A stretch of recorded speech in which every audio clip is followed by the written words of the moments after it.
আজকের এই ব্যস্ত শহর, ব্যস্ত রাস্তা, মানুষের ভিড়, ছোট ছোট দোকান, হাসি, ডাকে ডাকে বিক্রি, সব কিছু মিলিয়ে বোঝা যায় আজ একটা অন্যরকম দিন।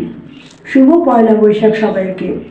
বাংলা নববর্ষ, এই দিনটা শুধু একটা তারিখ না, এটা আমাদের শিকড়, আমাদের ইতিহাস, আমাদের পরিচয়। অনেক বছর আগে মুঘল সম্রাট আকবরের সময় থেকে বাংলা সনের যাত্রা শুরু হয়। তখন কৃষকদের সুবিধার জন্য ফসল তোলার সময়ের সাথে মিল রেখে একটা নতুন বর্ষপঞ্জি তৈরি করা হয়। সেই থেকে শুরু।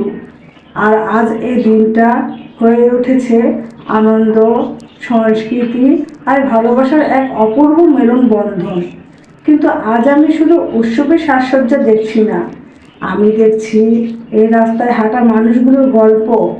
এই যে ছোট্ট একটা ছেলে, হাতে রঙিন বেলুন, সে হয়তো সারাদিন দাঁড়িয়ে থাকবে শুধু কয়েকটা বেলুন বিক্রি করার আশায়। এই যে চুড়িওয়ালা, তার চোখে হয়তো ক্লান্তি আছে, তবু মুখে একটা হাসি নিয়ে সে ডাকছে, আপা চুড়ি লাগবে? আর এই ফুল বিক্রেতা, তার হাতে ভরা রঙিন ফুল, কিন্তু নিজের জীবনে হয়তো তেমন কোনো রং নেই, তবু সে চায় তার ফুলে অন্য কারো দিনটা সুন্দর হোক। এই মানুষগুলোই তো আসল গল্প।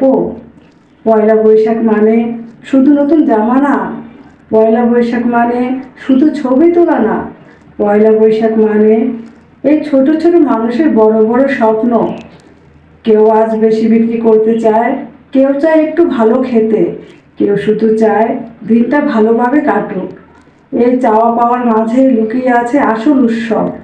আমরা হয়তো একটু ঘুরতে বের হয়েছি, একটু ছবি তুলছি, কিছু সময় কাটাচ্ছি, কিন্তু তাদের জন্য এই দিনটাই একটু সুযোগ, নিজের জীবনে একটু পরিবর্তন আনার সুযোগ, তাই না?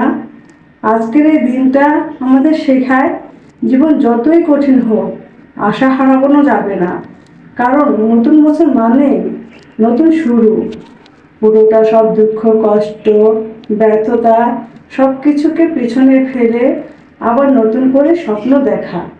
এই রাস্তায় যারা হাসছে, যারা বিক্রি করছে, যারা কিনছে, সবাই নিজের মতো করে আনন্দ খুঁজে নিচ্ছে। আর এই খোঁজটাই সবচেয়ে বড় সুন্দর। হয়তো কারো কাছে আজকের দিনটা খুব সাধারণ, আবার কারো কাছে এই একদিনই সবচেয়ে বড় উৎসব।